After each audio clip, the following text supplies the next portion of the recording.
tangguhkan. Boleh saya tanya, Yang sudah naik adil bus, Jakarta? mohon maaf Pak, saya lagi jelaskan Pak, sabar Pak. Ya. Anies Baswedan, politikus Indonesia yang sekarang menjabat sebagai Gubernur DKI Jakarta.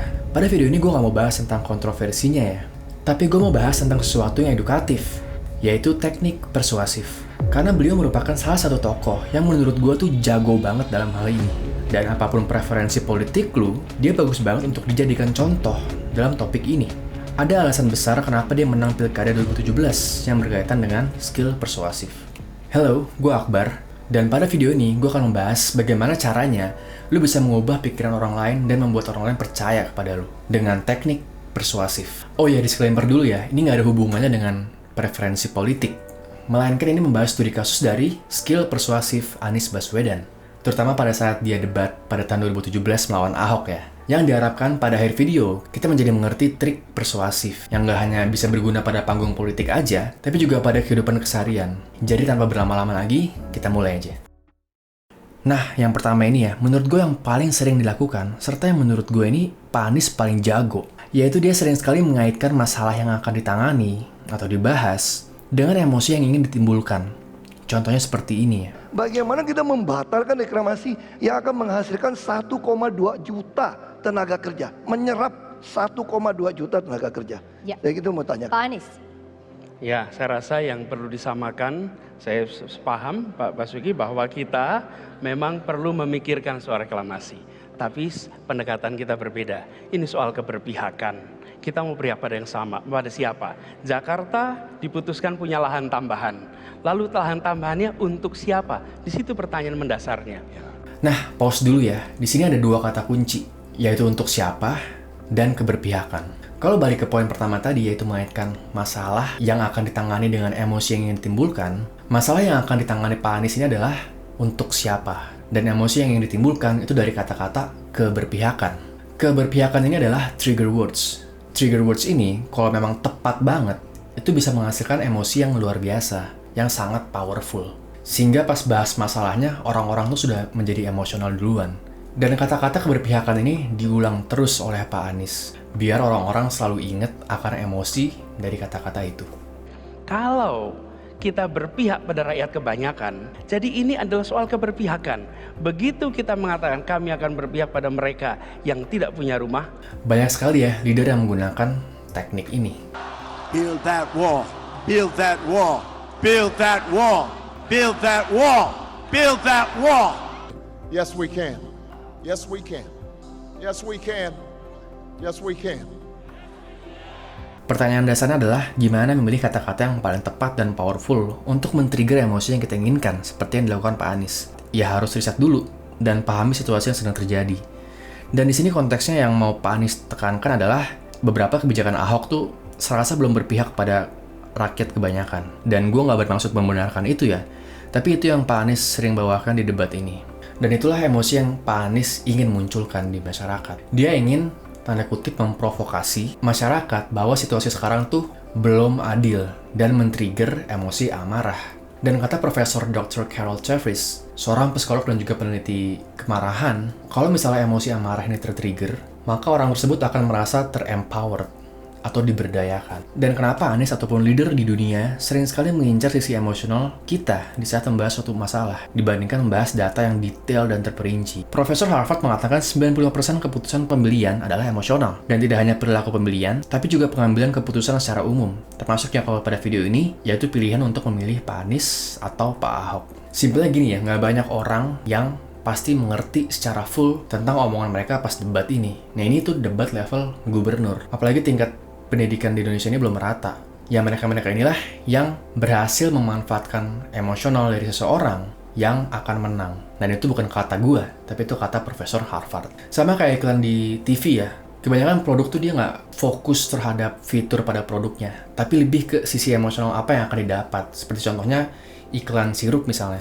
Pasti yang ditekankan adalah kumpul-kumpul bareng keluarga lebih harmonis, dan juga lain-lainnya. Bukan kayak, oh sirup ini tuh lebih manis, sirup ini tuh lebih enak, bukan seperti itu kan. Dan ya itu yang berusaha dilakukan oleh Pak Anies. Dan gue lanjut ke poin kedua ya, yaitu memberitahu masyarakat bahwa tindakan yang diusulkan itu konsisten dengan keyakinan mereka. Contohnya kayak gini. Dan diberikannya pada siapa?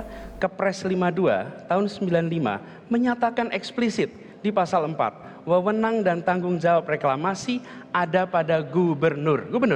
Karena itu ketika saya gubernur, saya akan memanfaatkan otoritas ini untuk rakyat banyak, bukan untuk sekelompok orang. Jadi ketika ada sebuah lahan baru, saya katakan untuk kepentingan publik. Ini nomor satu. Yang kedua yang tidak kalah penting. Reklamasi itu sendiri yang sekarang dijalankan beda dengan yang ada di dalam Kepres ini. Beda sekali. Kalau Anda lihat bentuknya, di Kepres itu ada bentuknya. Yang sekarang berbeda sekali. Cukup Pak Basuki, silakan. Nah di sini tuh Pak Anies seperti ngomong gini ya, gue di sini hadir di pihak lu dan akan nolong lu untuk memberikan keadilan yang lu percaya lu tuh memang harus mendapatkan hal itu. Selama ini kebijakan hanya pro kepada sekelompok orang aja, yuk kita bareng-bareng mengubah ini semua dan mendapatkan keadilan itu. Ini simple banget, tapi menurut gue harus dilakukan. Kenapa? Nah ini nyambung ke poin nomor 3, yaitu storytelling yang atraktif. Nah untuk poin ketiga ini, gue memberikan contoh dari Pak Ahok ya, karena nyambung nih. Nah respons Pak Ahok ini krusial banget untuk dibahas, jadi gue mau kita dengar bareng-bareng sampai akhir, karena gue pengen bahas secara deep setelah kita mendengar omongan Ahok ini. Saya kira jangan membohongi. Gambar peta reklamasi bukan dari saya. Semua pulau dari saya. Dulu dalam 18 pulau, 1,5 pulau dipotong karena kena arus air panas PLTU. Dan mau apa lagi? Seluruh hasil reklamasi sertifikatnya milik DKI. Lalu hampir 48% itu digunakan buat fasum dan fasos untuk DKI. Lalu apa lagi? 5% dari tanah yang bisa dijual oleh pengembang ini boleh dipakai untuk nelayan lagi, untuk masyarakat. Lalu apa lagi? Tanah yang mereka jual, setiap rupiah yang mereka jual, 15% dari penjualan mereka NJOP itu dipakai buat pembangunan. Sehingga kita akan mendapatkan dalam 10 tahun 158 triliun kira-kira uang dari reklamasi. Dia bukan hanya 1,2 juta untuk tenaga kerja.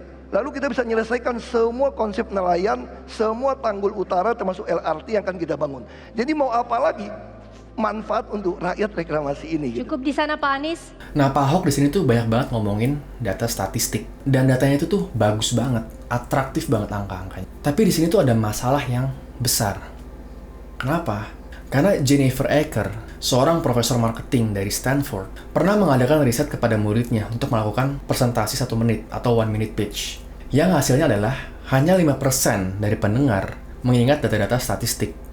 Tapi 63% dapat mengingat storytelling secara detail. Jennifer Eker tuh percaya bahwa storytelling yang bagus itu lebih penting dan lebih mudah diingat serta lebih berdampak dari hanya sekedar data statistik saja. Bukan berarti data statistik tuh nggak penting, penting banget. Tapi kita harus bungkus itu semua secara storytelling yang menarik. Nggak bisa seperti yang Pak Ahok katakan di video tadi ya. Karena takutnya ya kita pikir itu sangat efektif, tapi ternyata nggak se-efektif yang kita kira. Dan sayangnya banget, Pak Ahok sering sekali melakukan ini pada debat gubernur ini ya. Dan gue takutnya ini adalah salah satu alasan mengapa ia kalah di pilkada ini. Apalagi dengan kontroversi sedang terjadi pada Pak Ahok, gue rasa memang masyarakat tuh butuh cerita-cerita storytelling yang emosional. Tapi itu jarang sekali muncul. Balik lagi ya, kalau kata Profesor Harvard, yang menang tuh bukan yang memberikan logical reason terbaik, tapi siapa yang bisa menyentuh secara emosional. Dengan apa? Dengan storytelling yang menarik. Nah caranya gimana sih membuat storytelling yang menarik? Nah ini sangat panjang ya, dan gue sih berencana untuk membuat video terpisah. Tapi basically sebenarnya yang dilakukan Pak Anies di sini adalah storytelling yang menarik. Nah sebelum gue lanjut ke yang berikutnya, jangan lupa untuk like, comment, dan subscribe untuk lebih banyak video seperti ini ke depannya. Oke, kita lanjut. Selanjutnya itu sering banget dilakukan oleh politikus dimanapun ya. Contohnya seperti ini. Cukup di sana Pak Anies. Ya, saya rasa baik Pak. Memang jangan bohong kalau saat kampanye. Warga Bukit Duri tahu persis arti kebohongan dalam kampanye. Ya. Nah ini gue pause dulu nih. Nah ini tuh basically sama dengan apa yang gue bahas pertama kali. Tentang kata-kata keberpihakan. Cuman ini tuh ya dikemas dengan cara yang berbeda aja. Tapi lagi-lagi yang Pak Anies ingin tekankan, itu adanya ketidakadilan. Dan itu dilakukan secara terus-menerus. Untuk men-trigger emosi yang Pak Anies ingin dapatkan daripada masyarakat Indonesia. Oke, kita lanjut lagi. Lalu saya teruskan. Jadi, apa yang terjadi? Kami ingin kepentingan warga Jakarta dilindungi. Apa dilindunginya? Kita ingin jangan sampai justru muncul banjir. Ini unik. Airnya dipercepat ke laut, Di depan lautnya disiapkan pulau-pulau untuk menampung air. Efeknya balik ke Jakarta dan nanti kita akan merasakan banjir di tempat ini. Yang kedua, soal lapangan pekerjaan. Lapangan pekerjaan justru lebih banyak tersedia bukan lewat reklamasi, tapi lewat rehabilitasi 13 pulau, 13 sungai di Jakarta. Rehabilitasi pantai-pantai di Jakarta. Itu menyerap tenaga kerja jauh lebih banyak. Dan yang tidak kalah penting, begitu kita membangun pulau-pulau di sana, lalu menjadi pemukiman yang mewah, yang pasti memiliki bukan para nelayan yang hadir di sini, mereka hanya bisa menonton dari jauh. Cukup, Dimanakah silakan keadilan Pak kita? Basuki. Nah ini nih yang membuat orang tuh exciting. Kalau milih Anies bisa nih tanpa reklamasi, yang katanya tuh nggak adil, hanya berpihak pada sekelompok orang aja. Kita tuh bisa ya, ternyata ada cara lain nih untuk mendapat lapangan pekerjaan baru, yang tadinya belum kerja bisa bekerja, yang tadinya banjir jadi nggak banjir, dan juga janji lainnya seperti DP 0 rupiah, yang tadinya belum punya rumah bisa punya rumah. Ini kan exciting banget bagi yang pendengar gitu kan, karena yang tadinya nggak bisa, jadi bisa. Dan ini yang benar-benar di-emphasize oleh Pak Anies, yaitu menjual mimpi. Dan nggak hanya Pak Anies ya, banyak tokoh politikus lainnya yang memang menggunakan ini, termasuk Donald Trump. Nah sebelum gue ke poin selanjutnya, masih inget kan tadi awalnya Anies agak nyindir Ahok. Ya, saya rasa baik Pak, memang jangan bohong kalau saat kampanye. Warga Bukit Duri tahu persis arti kebohongan dalam kampanye. Ya. Nah ini nih respons Pak Ahok. Saya perlu jelaskan, Bukit Duri sekarang Ciliwung 50% beres. Makanya banjir dari 2.200 titik tinggal 70 titik. Ini mesti jelas. Lalu bicara soal reklamasi. Lagi-lagi data aja ya.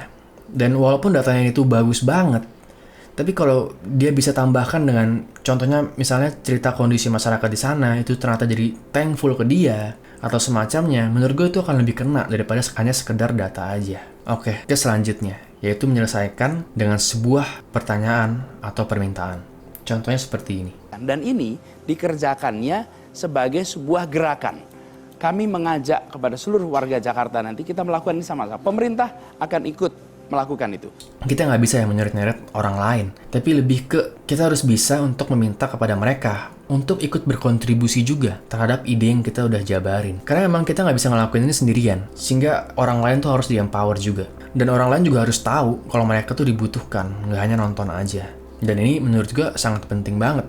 Dilakukan juga oleh tokoh-tokoh penting seperti Obama. And this is not something I can do by myself. I've got to have a Congress, and I've got to have state legislatures and governors who are willing to work with me on this. Dan selanjutnya itu tambahan aja ya, Pak Anies tuh nggak ngelakuin ini. Tapi idealnya menurut gue ini tuh penting, yaitu mencegah objection. Idealnya adalah ketika kita menyampaikan ide, pasti ada hal-hal yang menjadi objection atau keberatan dari orang lain. Nah idealnya adalah lu tuh state atau sebutkan objection itu pada saat lu presentasi dan kasih tahu solusinya sebelum orang lain memberitahu keberatan itu. Dengan begitu objectionnya akan menjadi lebih lemah. Tapi Pak Anies di sini tidak melakukan itu, malahan Pak Ahok yang sering melakukan itu.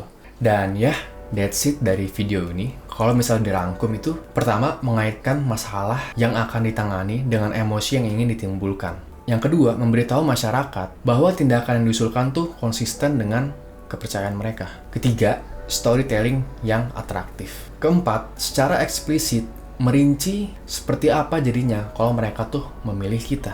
Dan yang kelima, mencegah objection. Dan ya, ini ujung dari video kali ini. Kalau misalnya ada tokoh lain yang ingin dibahas, bisa komen di kolom komentar di bawah ini. Jangan lupa untuk like, comment, dan subscribe untuk lebih banyak video seperti ini ke depannya. Thank you. Bye.